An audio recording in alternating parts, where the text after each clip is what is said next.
Hello, everybody, and thank you for joining us. Thank you for your patience. This is the virtual world we live in, and sometimes technical things happen, but we are here and we are live.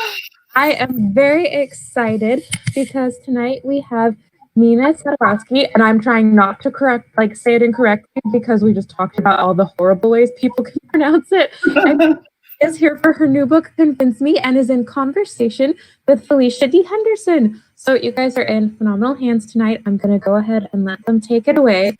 2 things to make sure you pay attention to. If you have questions for our authors, make sure there is a beautiful Ask a Question button down there. Make sure you hit that to ask questions. And if you'd like to purchase any of the books tonight, there is a full purchase books button. But have an amazing event, guys. Thank you. We're here. Felicia D. Henderson. Are you having bad sound problem? No. Oh. I hear something squeaking on your end, but we are live, so we need to just push through this. Let's go. Let's go. Okay. Good evening, everyone who has joined us. So you don't hear an echo or anything? I hear it you hear it on your end, but I'm not hearing it in where I am. Okay.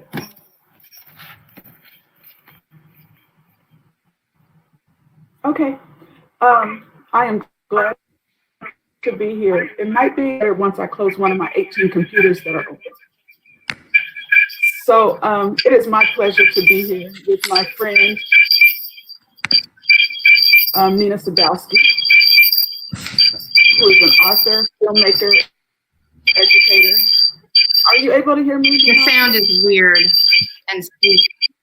It is. It is. Sorry, everybody. Headphones, that might help. Sorry, we're going to figure it out. Let me see if I close one computer. How many computers do you have going? Well, the one that froze. It's still. Well, I'm going to introduce myself because. Please. All right, because Felicia works that out. So I hope if you're here that you know something about me, but I am a author, an educator, and a filmmaker. Convince Me is my 4th book. It's just out now. I think that yes, there it is.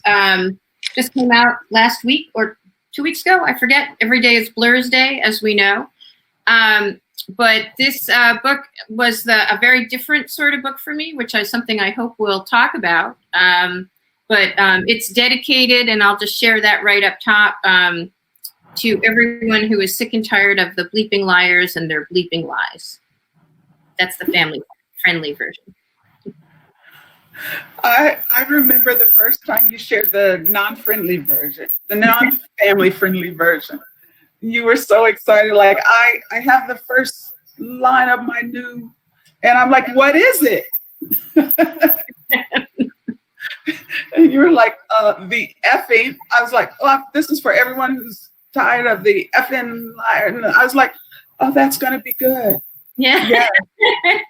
Well, one thing that's been very sort of funny and enjoyable is that it's in the front of the book in the dedication, but in the Kindle version, it's on the very last page, and people have been posting in the reviews or emailing me and saying, I got to that dedication and I knew you were writing the book just for me. I thought, well, obviously we're touching a chord, which is what we hope to do, which is the chord. What's my reaction when you told me? I was like, it's for me? Right. Exactly. I think we're all a little angry these days. So, yeah. I think so too. Okay, so I would introduce myself, but I am still hearing a horrible echo. All right, so I'm going to introduce you as well. This is my dear friend, Felicia D. Henderson. We met through an organization that we both do some work for, and we kind of fell in love at first sight. Since then, we have taught together at Hedgebrook, which was a wonderful experience.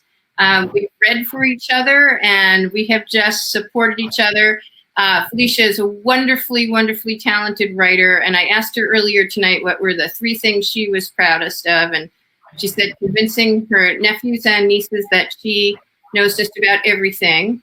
The seminal TV series Soul Food, and her company's partnership with an organization doing charitable work for kids aging out of the foster system. So now you see why I love her, because she convinced her aunt and uncle, or her nephews and nieces, and the rest just speaks for itself. It's really wonderful because they do think I know everything, and so when their parents are having the worst time with them, they'll just like, I'm calling your auntie. And I'm now known as the child whisperer.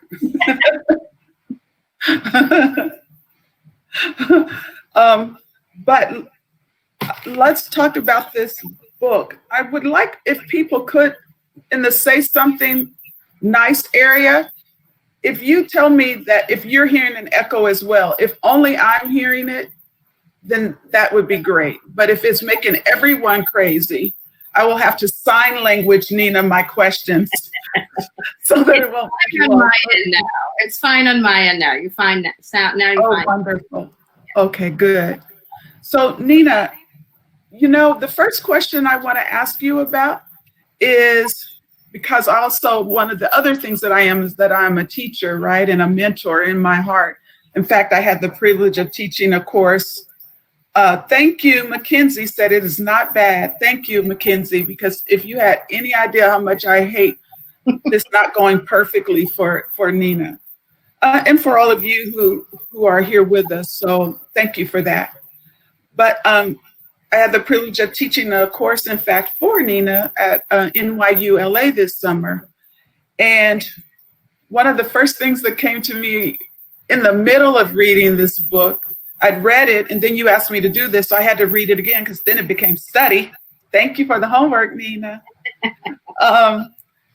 Was about what I certainly always say, and I'd love to hear if this is what you do also as a teacher, is to, I always say every single character that I create in some way is part of me, no matter if it is a serial killer, or a 5-year-old kid. And that is when you get to be so specific and authentic and write in a way that no one else could, right? Yeah. And so what you've given Annie in this love of words, love of language, even though she's completely not you, but you gave her that I know is true of you. And in the craziest, darkest hours, she starts to think about, well, what if it did become a book? Like, what if I was like, I know Nina has had these moments. Life is really crazy, but maybe I'll write about it. So tell me about that. Well, just let me just give a little context for people who may not know the book. So it's about the death of a pathological liar, and that is not a spoiler alert because he is dead. From the first page, he's dead. What the book is really about is the 3 people closest to him: Annie, who Felicia mentioned, who is his widow, his mother, and his best friend, who's also his business partner, as they actually come to realize that this charming man that they loved and was completely devoted to was a pathological liar who had fooled them all. And so Annie, the character of the widow, is an aspiring writer. So I would definitely say there are pieces of me in her. But I really enjoyed giving her that really word nerdy part of me. Like, I've been playing 2 Truths and a Lie through my monthly dispatches, where I've been to promote this book, and I've been revealing 2 truths and a lie about me. And one truth that I recently revealed is that if I'm playing a game of Words with Friends or Scrabble, and I have the chance to make a really interesting word, I will make it even if I have a word that will make more points, which just shows you what a word nerd I am. It's a little embarrassing, but I recently did that with the word Cavill because I was I'm not even sure I'm pronouncing correctly, but I was so excited that I could spell that in Scrabble that I took it and probably, sacrificed something else. You know what I do within playing Scrabble? I play 2 Truths and a Lie. All right, that's a sidebar we will have to have later. I'm not. Yes, we absolutely will. We will talk about that later. But I think that that's interesting too. And to me, some of the parts of her that maybe sometimes when we write, we don't even know, because I also found her incredibly, organized, and what made her crazy and how much work she could do. And, when she's organized and then suddenly she's not, it makes her crazy. That's also kind of like someone else that I know. Just saying. I think there is a piece of me in all my characters. I'm not Annie,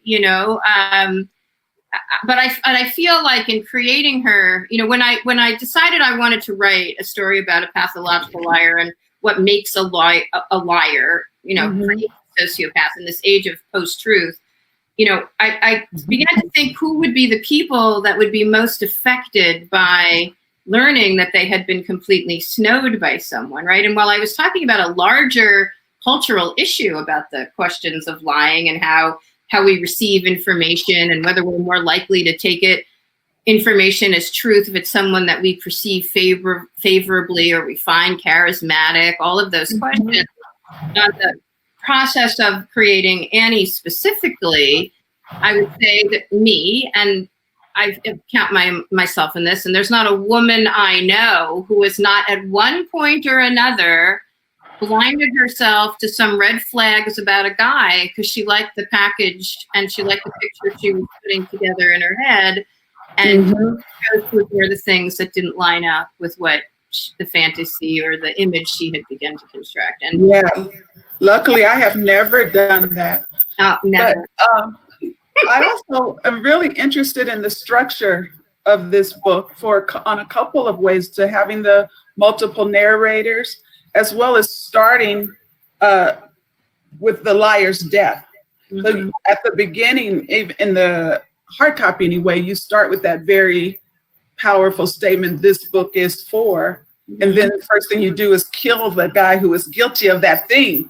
Yes. So I would love you to tell us about that, as well as having the multiple narrators. Well, as to the killing of Justin Childs, my pathological liar, nothing was more satisfying. And when I began to think about this, and it really, the book came from such a place of pure rage. I was just so angry, and I was so angry at what lying was doing, and I was so angry at one particular liar who I felt was just skating through because of white male privilege, that, I've talked about this, that the story for the book came into my head like an arrow, and like the whole thing, and I couldn't write it fast enough. But one thing I knew was that I had to kill Justin before the book began, because for two reasons. One, because it was so damn satisfying to kill him.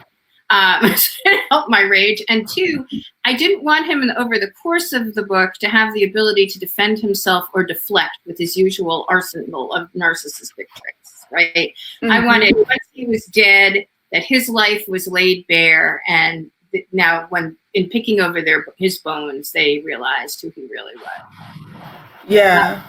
As far as the three perspectives, as I said before, I asked myself the question, who would be the most affected by this? And so I came up with a wife, a mother, and then not only a friend, but someone who had tied his business fortunes and his reputation to the liar. There's something seriously at stake for all of them.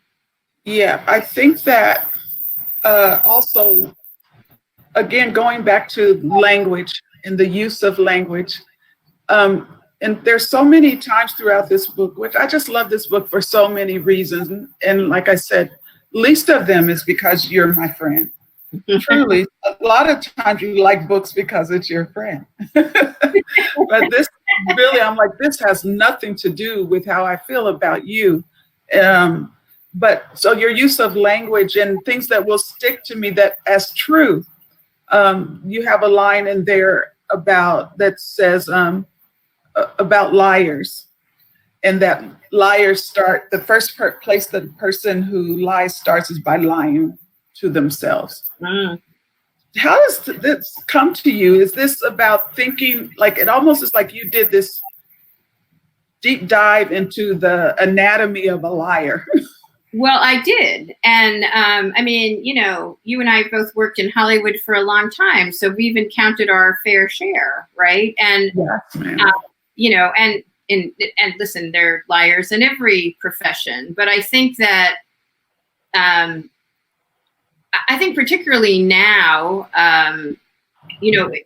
like honesty and decency, integrity, these seem old fashioned, the whole assault on truth and this and science and this idea of alternative facts and what it means to, be post-truth. And, as a writer, I get that there's always multiple perspectives. As a human being, I get that there are always multiple perspectives. People look at situations, the same situation, see a lot of different things. So there's not objective truth often.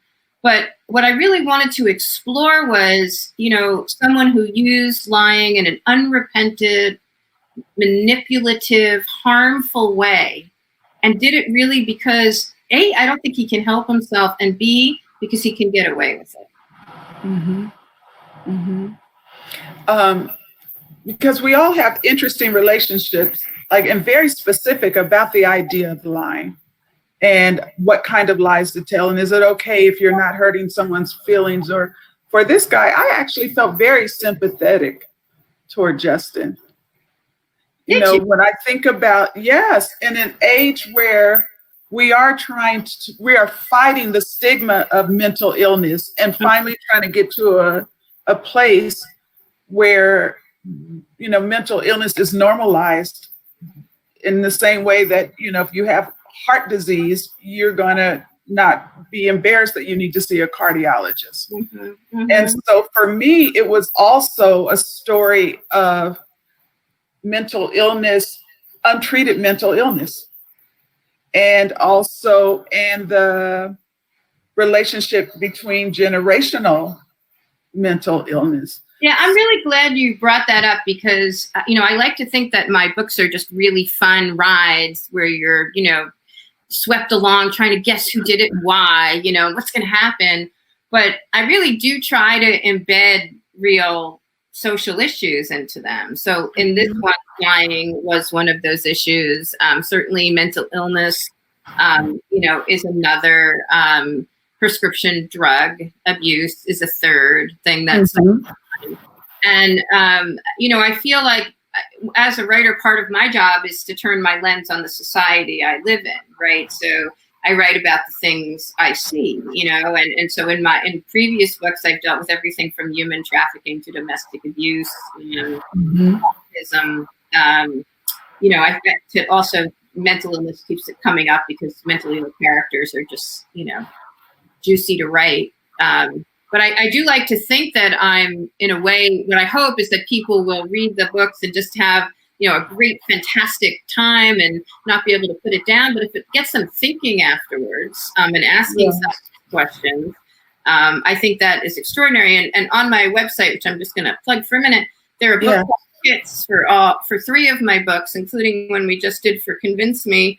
And not only do I have provocative questions that I hope you'll talk about after reading, but we also have some really damn good cocktail recipes and snack recipes for your next book gathering. What is your website? It's ninasadowsky.com. Pretty simple. Yes. Just my name. Yeah. And part of what we talk about, you and I both have had lots of careers. And because of that, it also means that when I started in the career as a TV and film writer, I was already older than most people starting out because I'd had several careers already. So here you are, an incredibly now successful, published, New York Times reviewed writer just now in your life. Incredible, isn't it? It's amazing. It's like I pinch myself all the time. But how did it happen, though? How did it happen? Well, I first of all, let me just say I am incredibly grateful, and I joke that I'm a 20-year overnight success. And I know some people that I've met at literary conferences or aspiring writers hate me because I've never had a book rejected. I sold my first one. I've sold every one I've taken to the publisher since then. However, let me say this. Prior to that, I worked for 20 years in the business, developing writing skills of a different sort, not prose, but understanding storytelling from both writing and producing films and television. I developed marketing skills from working in this business. I developed relationships and goodwill from working in this business. So I wrote my first book when I was frankly feeling too female and too old to be in the room, in the TV rooms I was pitching. And it was really just demoralizing. And I thought, well, I'm not getting any younger and I'm not going to get a sex change. So I need to do something to reclaim my love of writing. And so I wrote my first book. I devoted 3 hours a week on Sundays, and that was it. And I didn't tell anyone I was doing it because I didn't want people to be like, how's that book coming, Nina? And, have that would feel horrible.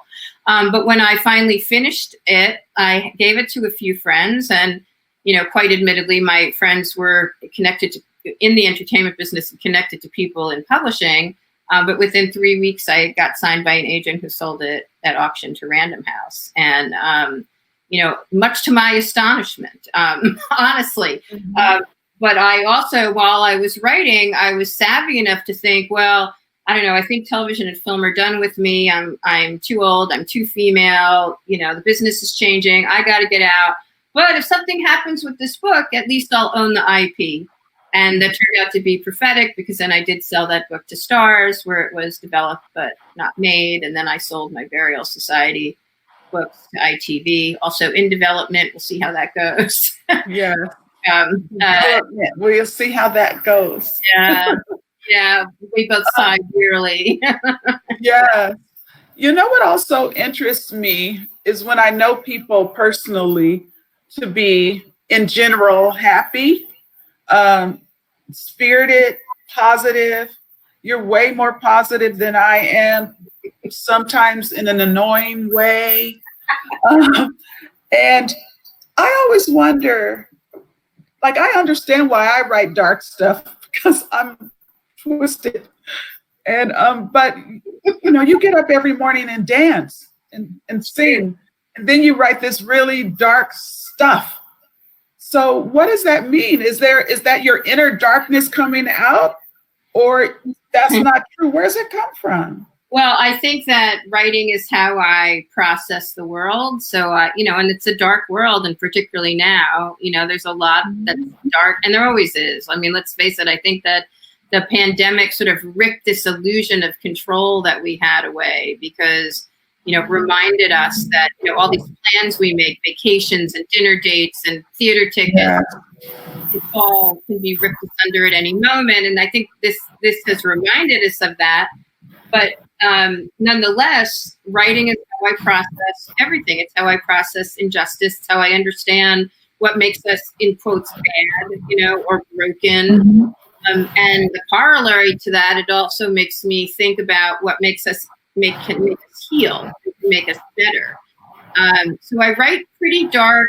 I go to pretty dark places, but I think that, right and light and justice triumph at the end of my books, and my very pretty books. My Catherine, she's a superhero in a sense, who gets away with, turning the tables on the bad guys and saving the good guys every time. And I think it convinced me too, where, I was playing with more complex, sort of not more complex themes, but trickier themes. Because if you're playing with liars and writing unreliable narrators, we're in that book.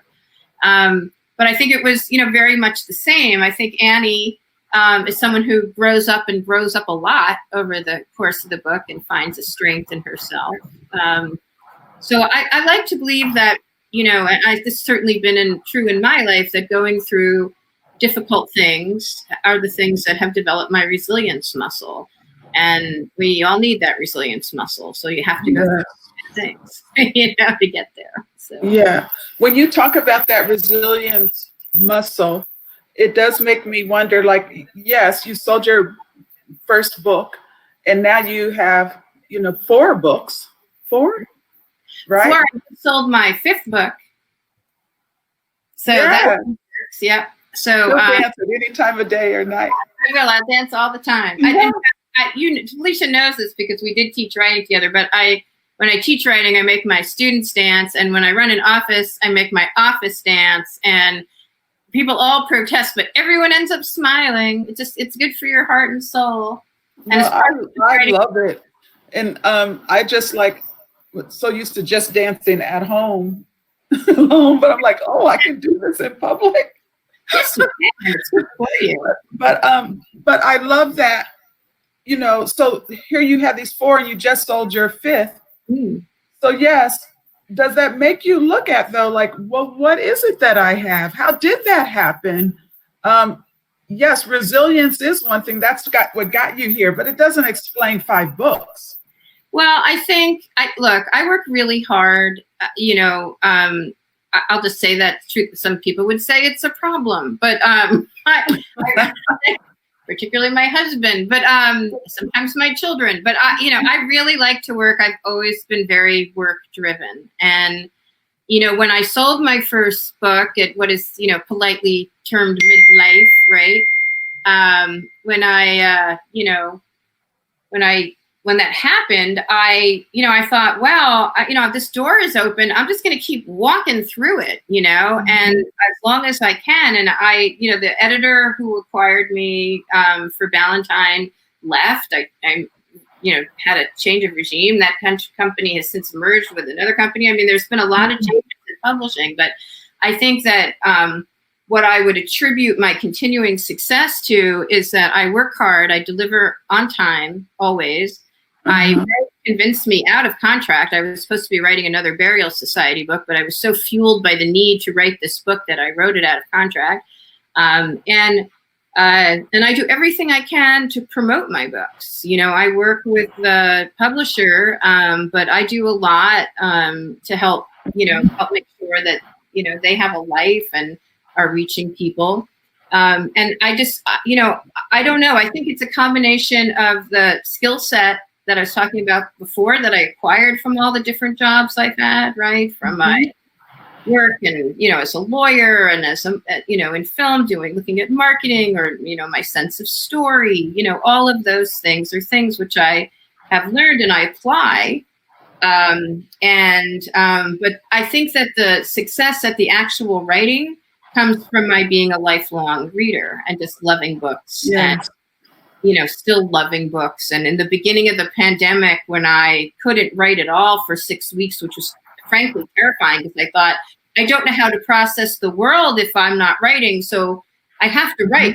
So the world remained unprocessed. I also couldn't read. And what I ended up doing was reading a series of very comforting, sort of old-fashioned British mystery novels where there was always someone dead at a manor house and it was always solved by the end of the book. It was like taking a warm bath. It was so reassuring. It was like why a lot of people watch procedurals because that by the end of every episode the bad guy is going to be behind bars, right?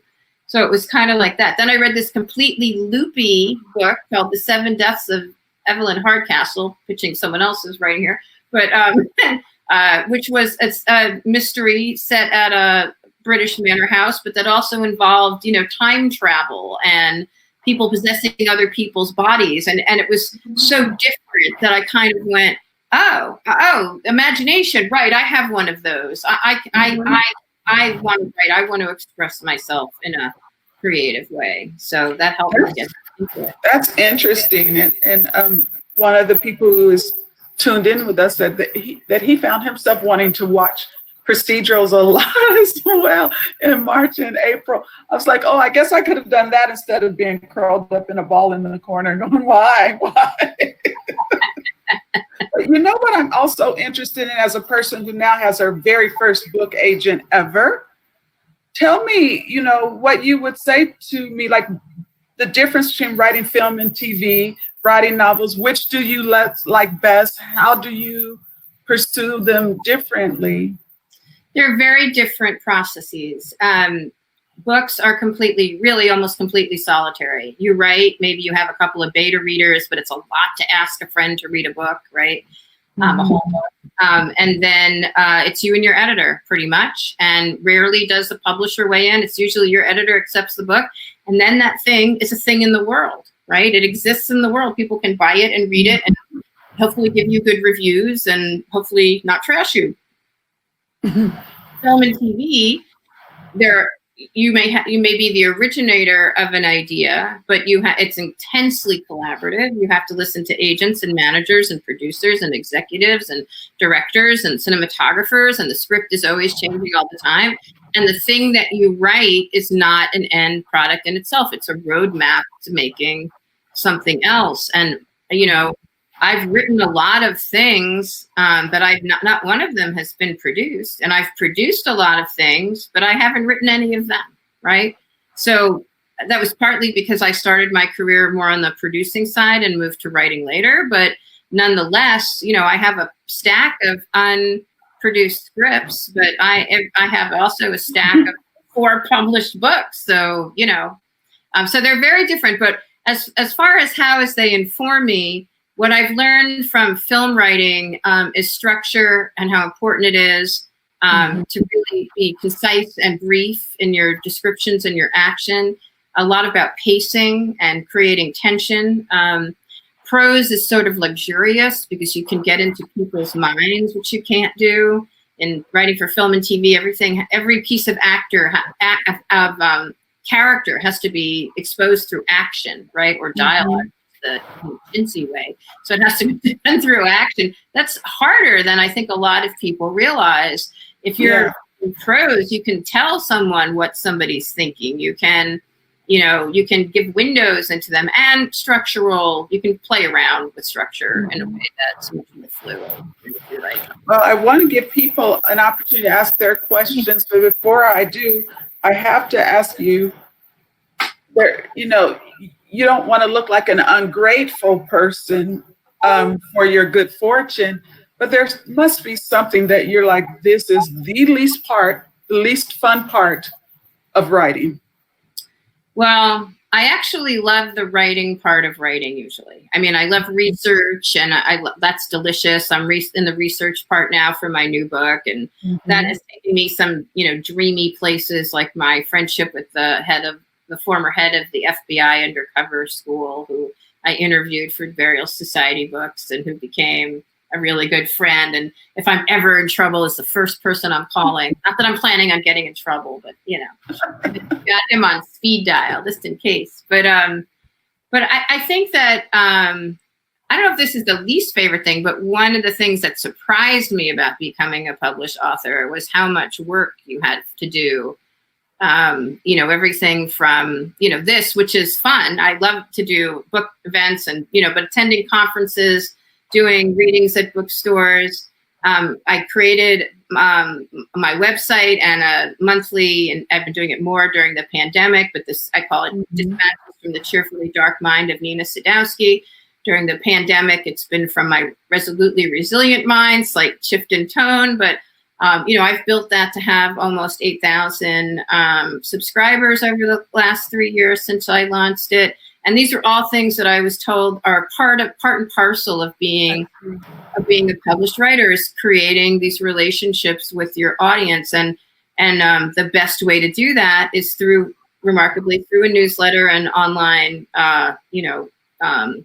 communications direct to readers, and through this sort of thing, person to person. You can go to Random House website now and invite me to come sign up to have me come attend your book club. That's fun. A new thing.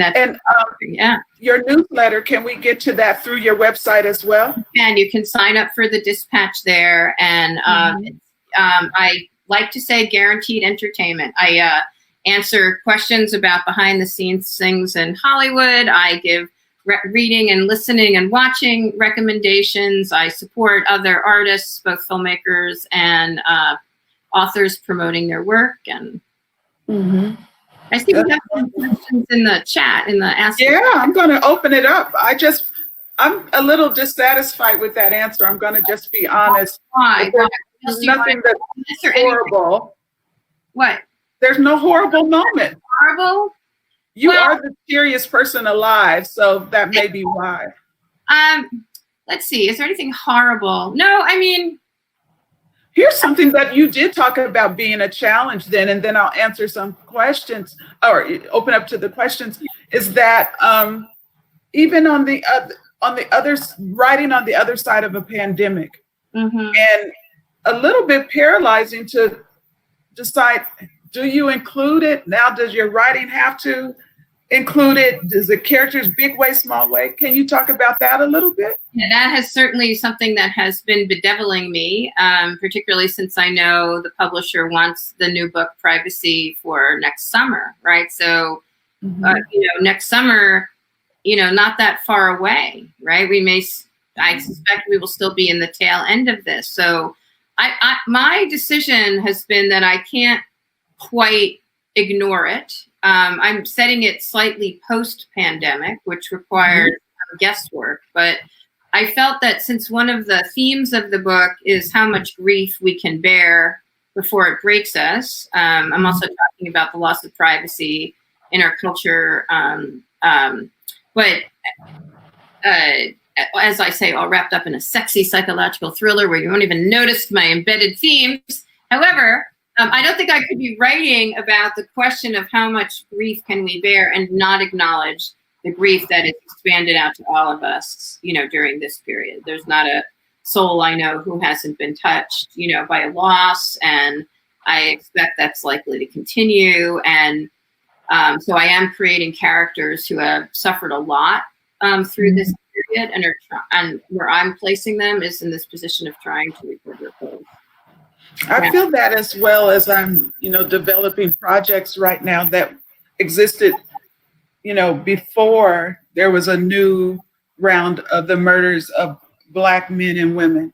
But even if I'm now creating something that's sci-fi, I have to find a way to find themes to talk about these kind of things, so you can't just act like this pain doesn't exist. Exactly. I mean, this, I've talked to you about, I'm creating a Black character for this book. And like everything else where I don't, if I only wrote things I knew, I would only write about, I don't want to say my age, but, attractive, voluptuous white women, right? So like, I can't dance in the morning.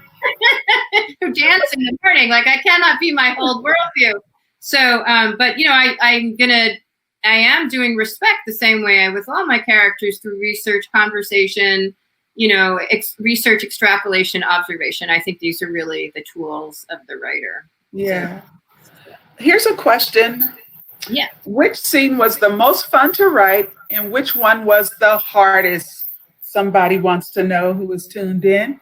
Okay. Well, in Convince Me or in general? That's in Convince Me. Oh, and Convince Me.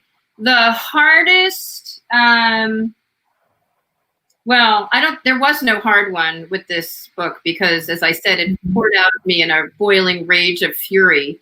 So it was, normally I'm much more of a plotter as a writer. I have set hours I commit to every day, and some days the work is good and some days it isn't. And I recognize that after about 5 hours, it turns into garbage. So I stop, but I don't, this kind of, I know this book exactly. I know who these people are. That has never really happened to me. I almost felt like I channeled it. Yeah.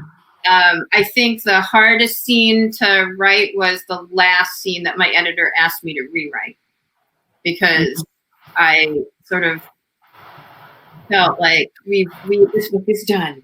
And then I got one last request, and I found, and props to my editor, gave me very good notes for this book. So that but I know that feeling when if you weren't that smart, I wouldn't be so happy about this. But all right, yeah. When you're done, you're like, I'm done. I'm ready to move on. Yeah, oh, come back. Yeah. Wait, and you actually have a point? How dare you? Yeah, exactly. Now I have to listen. So Matthew would like to know how much does the idea of your story being translated into another medium factor into how you think about your novel? You've already had the privilege of adapting one of your own books. So I'd say it, like with the first one, it was in the back of my head. If anything happens, at least I own the IP, because I knew that intellectual property was I think psychologically in Hollywood, it means someone else has already said this has merit because it exists in a form. And so in a risk-averse business, I think that having IP, whether it's a comic book or a magazine article, is just helpful. Yes. So I think it was in the back of my mind. Some people say that they think my work in film has influenced my writing. My first editor told me that to unlearn some bad TV habits. I would say she wasn't entirely wrong. She did push me away from action sequences with cars going off cliffs and people pulling guns towards drilling into the psychology of the characters. And I think actually that improved my television writing as well. That push to make it all character driven. As I said before, I think it's the hardest thing to do writing for film and TV is have all that character expressed through action. So learning how to really push into the psychology of the characters has strengthened me, I think, in both arenas. Especially when you think about writing for cable and premium cable and streaming, it is all about that push, like you said, that deeper push into character. So it just makes you premium cable ready. Right. So I do think about it. I mean, I recognize that because, I work in both industries, I have much better possibility of getting my books adapted than most authors, just because there's so many books. I actually found out that my pub date, which was August 4th, was the day the single largest number of books has ever been published in history. And that was because the number of books that had been pushed, release dates had been pushed because of the pandemic. It was always my original release date. So all these people jumped on my date, which was just rude. I want to make sure. People, is that because they bought one book doesn't mean that they won't buy another book. Book people want all the books. Book people want books. That's we right. want books. The books. And that makes me not want to forget to give a shout out to my own independent bookstore here in Pasadena, California, Vroman's Bookstore. We love Vroman. We love all the movies. That's my store, and sometimes I was like, if I could just live here, I'd be so happy.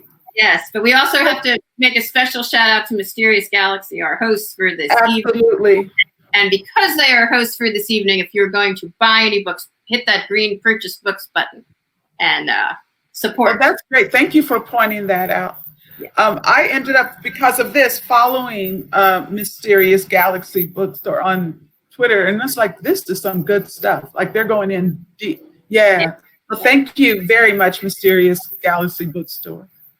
I want to go back to make sure that everybody's tuned in, understand what it means when you said I wrote it out of contract, because people might not know what that means. Oh, so I have a deal with my publisher for the Burial Society, and I had written 2 books of the first 3 that had been committed, the Burial Society and the Empty Bed. The Empty Bed just came out in January. And so I was supposed to be working on the 3rd book in that series called The Woman Who Served, and I was working on that book.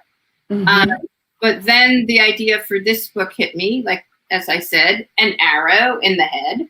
I had to write it. I wrote it faster than I've ever written anything, 4.5 months. And I was feverish. I was waking up in the middle of the night to write. I was, writing every minute I had. I couldn't stop.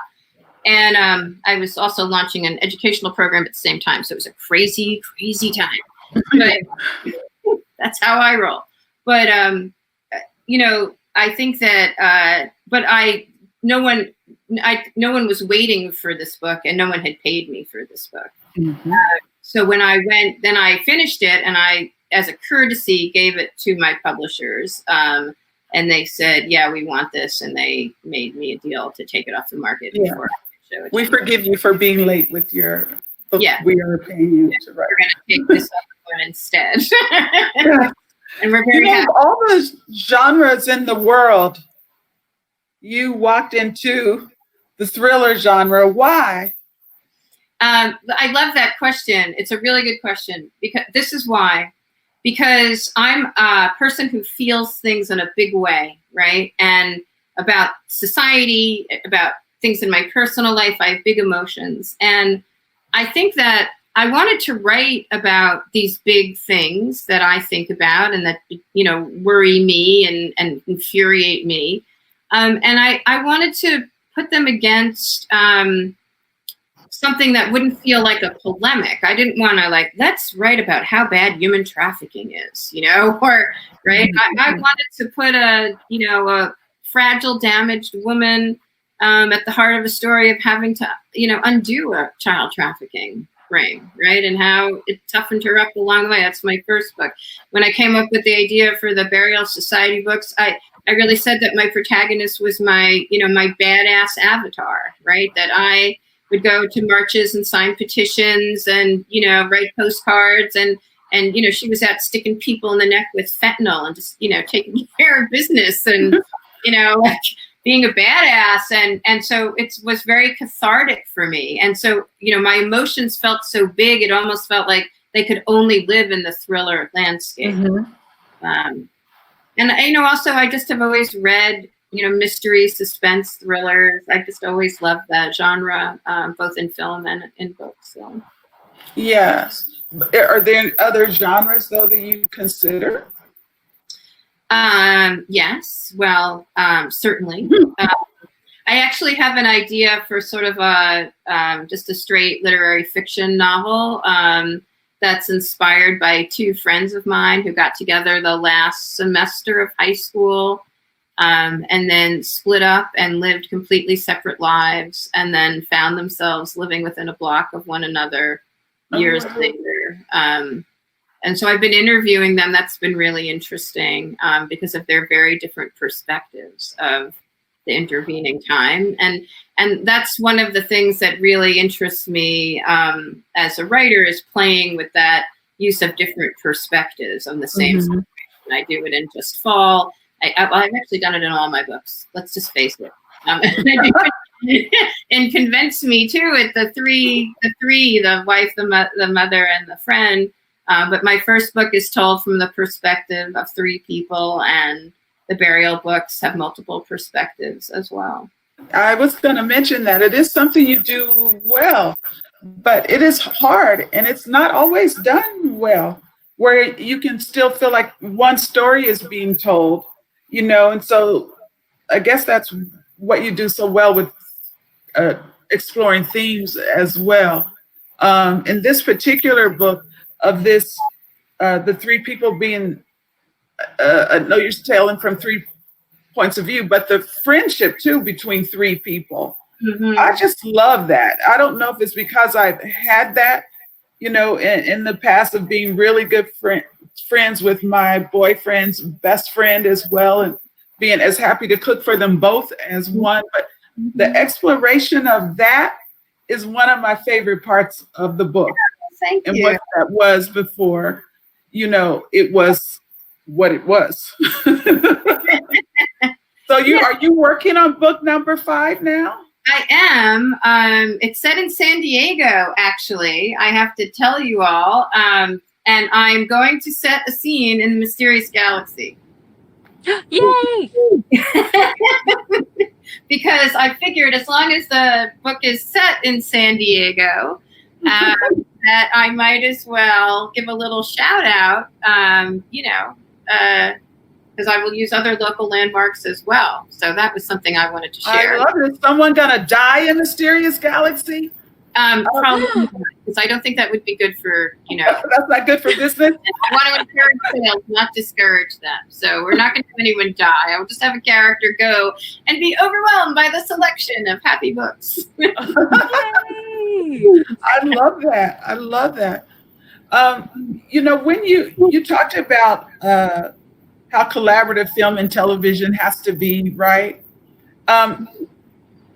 And yet there you are adapting one of yours and now in development on yet another one of yours. So does that change the balance of how much you listen, given you're the one who created the original IP, do you get to say, "Oh no, thanks, shut up, I know what I'm doing"? Yes and no. I mean, a little less than I would like, honestly, because I feel like, anyone who's been in development knows that, like, a straight line is never a straight line, right? So people can buy something, whether it's a script or underlying book, and say, "Oh my God, I love this so much. I love everything about it." And then when you begin to actually figure out how to translate it, turns out they don't really love everything about it, and they maybe they don't even love the core thing that you thought was the grounding center of the whole thing, right? And it's hard to know. And so I think, and also I think I've had to learn, and I think I'm still learning this, and I think every person who works in the business is always still learning this, about how you remain open to hearing other people's notes and opinions, and at the same time hold true to your perspective, right? Because you don't want to just not, throw up barriers and say no. Other people may have good ideas. Other people may have ideas that are better than your ideas. So, in which case, take them. But at the same time, it's hard to get your ego out of the way. Sometimes, particularly if I've worked on a book for 6 months to a year, and I've done all my character bios, and I know these people, and I've done all the work that they have never seen, that can't be in my head. And so things that I think should be manifest, because I worked them out in the course of putting together the book, may not be manifest when we begin to think about an adaptation. Right. So it depends. It's an interesting. I think it really comes down to who your collaborators are. Are they people that you like to work with? Are they people who are smart? Are they people who are coming in with the same perspective and the same work ethic? All of these things can really set it off, It's hard to know, though, because just like in dating, people often send their representatives. Yeah. And you're like, "Oh my God, this is going to be so much fun working with him or her." Then meeting 2 happens. Yeah. And you're like, "Oh my God, I have to kill myself." It's so hard. It is so hard. I mean, I think it's one of the hardest things is figuring out, who you feel like you want to entrust your material to. Yeah. And I think we've all been in the position where we've taken the deal because it was the most money, or it was the only opportunity on the, plate, that came up, or, you just didn't know, it looked good on paper, and then it, so, it's hard to know. Yes, I want to say you're welcome to Matthew. And then what I would like to do is, can I just share with you a few of my favorite lines and just hear what you think when you hear them? Sure. I said lines because I'm thinking dialogue. So, of course, right?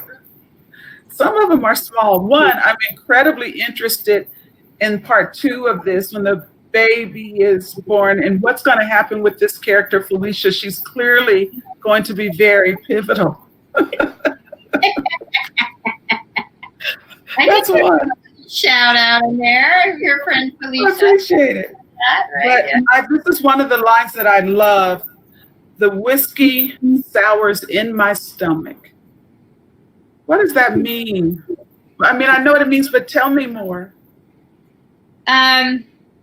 I think this is something I think about when I think about a person's reaction. I think, what are all of our senses? What are the ways in which we experience things? So I think it's often a stomach-based reaction. We feel sick to our stomach. We choke. I mean, I'm actually have been incredibly accident prone during the pandemic, and so I decided in the next book I'm going to have a character who's incredibly accident prone, so I can give that character all the ridiculous injuries I've given to myself.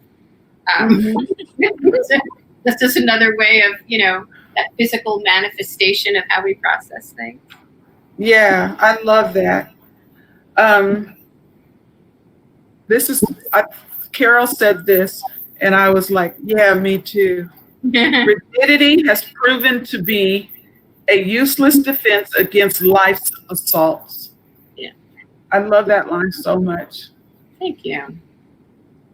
Well, Carol, I think that, she's someone who, experienced a lot of loss and thinks that by keeping things rigid that she has control, and sort of goes back to what I was saying before about the pandemic ripping away this idea that we have in real control, right? So I think that Carol's someone who creates constructs that make her feel safe.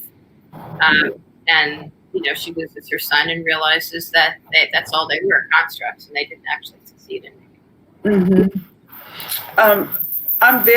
I've answered all the questions, so I'm just going back to my own questions now. And I also don't know how much time we have. I think we've got time for one or two more questions, and then the always great question of what are you currently working on now? Yes, which we talked about the book, the 5th book that you're working on, but even with you have other stuff you're developing in the TV space too, but not just stuff based on your own books. Yeah, somehow my reinvention and my Phoenix Rising that in the TV world that came as a result of my becoming an author has also created more opportunity for me for work not based on my own work. So I'm developing a really fun Succession-like show. And gets to dive into everything that I find juicy: moral ambiguity, family relationships, why we connect, why we don't, how we hurt each other, how we heal each other. So that's been really fun. And did we talk at all about your writing process? Like, I know that you're a morning person and I'm a night person, and never the twain shall meet. When we lived together for 10 days, that was incredible. Yes. Well, I liked my sweet spot for writing, which never really, I have a day job, so I don't really always get to do my sweet spot. But my sweet spot for writing would really be from, about 8:30 to around 2:30. Usually a little break in there, but that's like I can jam on all cylinders. I do have a process where I stretch my body, I meditate, and I do a little dancing before I go to work. And that's really because I believe that there are two parts of your brain you need to work: the vertical and lateral thinking. And the vertical thinking is all that stuff that's structure and craft and tropes and stereotypes that we can lean into that can kind of help provide the bucket. And then the lateral thinking is all that dreamy, internal, connect to the universe kind of thing that makes our own voices individual and unique. And I think you really need both. And so all that prep work for me, because I have, the half of my brain that is a little I have to let that other half of my brain get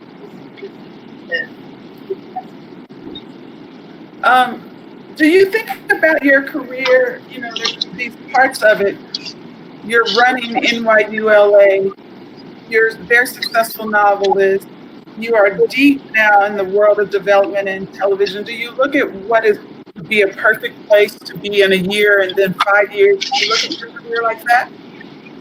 Well, I will say that in a very genuine way during the pandemic. I've been perspective, and I haven't thought about what I want to be doing, but I have given a lot of thought to how I want to be feeling. And what I want to be feeling is that my work is purposeful and meaningful, and that my relationships are purposeful. I think, like a lot of people, I realize how little I need other than that through all of this. And I, the other part of my life, which is equally important to me to teaching, writing, and in all mediums, is my activist part of life. And so I feel like that, for what I'd like to be for a year from now, in a more united, more peaceful nation. Yes. You could say that. More united. I would like to be there with you. Yeah. I thank you for that. Is there anything that you would like to end with that we haven't talked about? Well, no, I'd really like to thank you, Felicia, for taking the time to do this. You are my twin, and I love you. I love you both. I want to thank the bookstore, Mysterious Galaxy, again for hosting, and everyone who tuned in and asked questions. I hope you'll love Convince Me. It was, as I said before, I wrote it in unbelievable fury and rage, but I hope that the experience of reading it is just pure pleasure, which I think it is. I'm an accessible human. You can email me through my website. I love to talk to my readers and answer questions and answer all of them eventually. And your Instagram and Twitter? Yes. Yeah, if you go to my website, my Instagram and Twitter handles are there. And if you want to follow me on Instagram, you can also see my fine collection of COVID art, series of self-portraits. Some of them are getting a little frightening. But again, the things I do to keep myself sane. Absolutely. Absolutely. I thank you for inviting me. This has been so much fun. I apologize again for those of you who were right on time as I had my technical challenges.